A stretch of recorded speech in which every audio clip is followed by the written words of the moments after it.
Focus, focus, focus, focus. How often have you had someone say that to you? Or perhaps, how often have you told yourself that that's what you're missing? The focus on your actions, or focus on a particular goal, or focus on a particular task. Or perhaps you found yourself feeling guilty that you've lost the focus, or you didn't even have that focus in the first place. And then what you see are a bunch of things that are just piling up over and over and over again.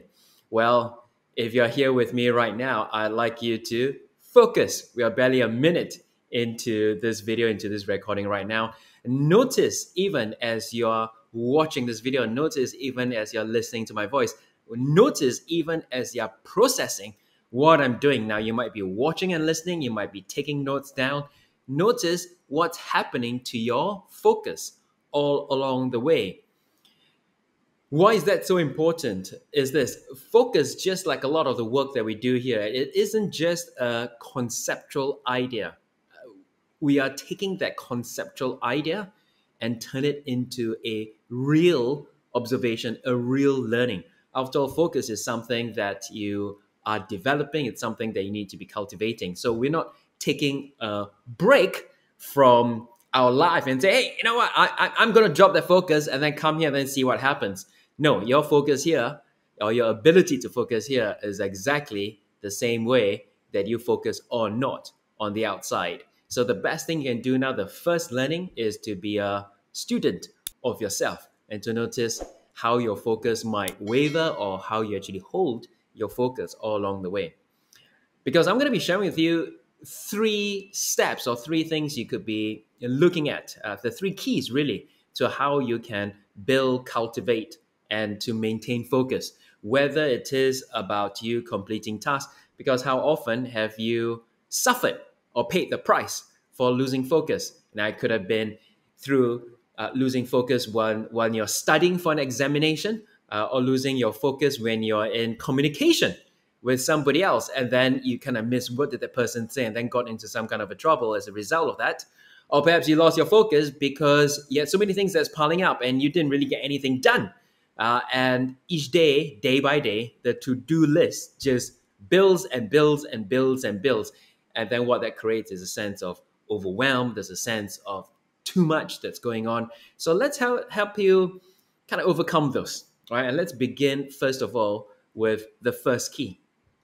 The first key is this, and it's got to do with the fact that whenever I'm working one-on-one with a client, one of the things that I want to see, if we are live in person, I'll have them bring me to, or if we are on Zoom, I'll have them show me through the camera their room. That's it, your room. So when I say your room, I could be referring to your office, your workplace, or it could be your home and the rooms where you engage in your work, perhaps. Why do I do that? You know, there's a wise old saying that if you want to understand the fish, jump into the water. Likewise, if you want to listen to the bird song, go to the mountains. So if I want to understand your degree of focus, I'll see how you live, I'll see how you work. And that is to say, we start off with your physical environment. You see, why is that so important? Your physical environment is a reflection of your inner environment. You see, your physical environment is this world on the outside, your outer environment, and it reflects your inner environment. And at the same time, your outer environment will affect your inner environment. Now, what do I mean by that? If your inner world is in a mess, your outer world will reflect that. Your outer world will be in a mess as well. Someone who is messy on the inside will live messily on the outside. In the same way, if you are living in a mess of disorderliness, then that will affect how you think, how you focus, how you actually hold yourself. So your physical environment is an extension of your psyche. It both reflects your psyche and it will also affect your psyche. So if you want to look into how or why you don't have the focus, take a look around you. Are you living in a pigsty? Are things in a mess where each time you want to find something, you need to rummage through a mountain of mess? Or are you living in a place of orderliness? And orderliness that if I'm looking for something, I know where to find it. So, for example, you might see in my background there is my bookshelf. If I'm living in a place of orderliness and structure, it's very easy for me. If I want to look for a particular book, I know exactly where the book sits. Or if I need to jog my memory and find it, I will be able to see it very quickly. Because why? The book's going to jump out at me. Because why? When the book jumps out at me, that's where I can focus on where the book actually sits. So if you want to develop focus in your inner world, start clearing up the mess that you might be working and living in so that you can see things and you can find the things that you want. One gentleman whom I have utmost respect for, Sujit Kumar, who runs an NGO called Marcham Foundation. We once did a tour around multiple cities in India, and I heard him tell this particular story. Now, Marcham Foundation supports children from impoverished backgrounds to receive an education. And one such beneficiary, he said he was visiting her family in their home one day, and this child, this little girl, she would in her spare time when she's not studying, she would be helping her family sell, kind of put together beads to sell, and they'll sell them for 10, 50 rupees, very little amount of money. And at the other time, when she's not doing her beads, she is studying, and she happens to be in like the top 1% in physics nationally. And so Sujit was at their home visiting them, and as dark fall or night fell, they had no electricity in this particular village, and they had no electricity in their home. And he saw the girl studying in the corner of the room, and all she had for light was it's like a kerosene lamp. And so as he watched her study, he remarked to her, he said, it must be quite difficult for you to be studying and working in darkness. There's so little light here. And she turned to him and said, so just, gee, you don't understand. In fact, this is really good for me because with only this lamp that I have, all I can see is my physics textbook and my beads. And because those are only two things I can see, it allows me to focus on what I need to work on. So that's the second thing, the second key I like to share with you here is what is it that you need to shut off? What is it that you need to turn the light off on, so to speak? It is very common for people to drop this to-do list and all these things that you need to be doing. And what happens is when you look at your to-do list, you just get overwhelmed by the number of things that's on that list. And you might go and look at one and go like, I need to do this one right now. But then there's all these other things that's in the back of the mind and sometimes physically in front of you, just trying to get at your attention. You're going like, okay, I'm trying to do this, but I know I need to do the other thing. Oh my gosh, there's still so more to do.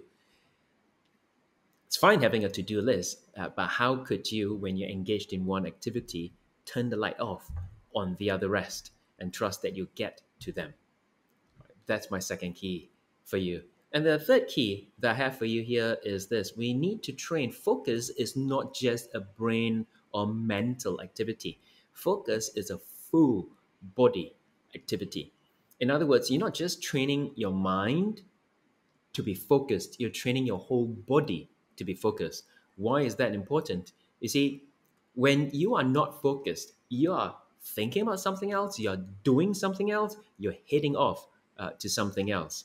So if you're just working with your mind on anything, not just focus, but if you don't train your body, then you're neglecting the fullness of your power. You're neglecting the integral attention that you need to place into your development. So how do we do that? Well, focus is a practice. Practice, practice, practice. So how do we train the body to be practiced? I'm going to be sharing with you one particular practice that you could take on for the next 30 days. And it's very simple. You pick something up. And so I'm going to pick something up here. I've got a coin in my hand.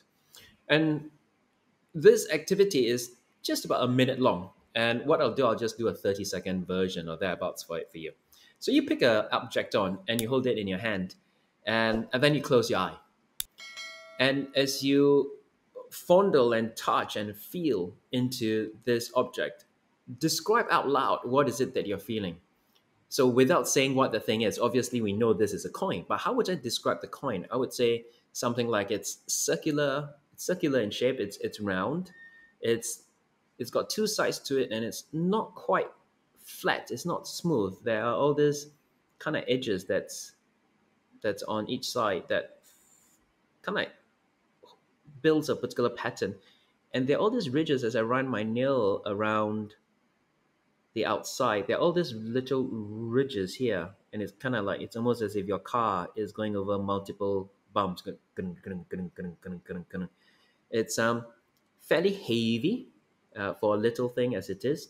It's quite cool to the touch, but of course it's warming up because my fingers have been running around it. So that's the weight. It's very hard. It doesn't I can't bend it, and probably would break my teeth if I bit into it. You see, now I'm just going to pause there. That was maybe about 30, 40 seconds worth of description. So everything that you pick up, you describe that. What's the temperature of the thing? What's the texture of the thing? What's the weight of the thing? And you describe it to the best of your abilities. Now, why do we do this practice? When I'm engaged in this practice, my mind isn't anywhere else. I'm not thinking, I can't do this if I was thinking about something else. I can't do this if I was doing something else. And what that does now, I'm totally 100% focused when I'm doing this particular activity. So this is something very simple. You could do it multiple times in a day, pick up different objects, describe it, touch it, feel it, and be very detailed in it. Just about a minute each time round, multiple times a day. Do it for 30 days. And then get in touch with me. Let me know how your focus begins to change. So those are three keys I'd like to share with you in terms of how you could be building your focus. One is to make sure that your physical environment permits that. Two, where could you turn the lights off in terms of the things that distract you? And three, one very practical practice that you can engage in. I hope this has been helpful for you. And do this so that you don't need to be wasting time being torn apart, that you're not distracted by all the things that want your attention, and can be really focused and very free to pursue your tasks and the things that you say are important to you in life.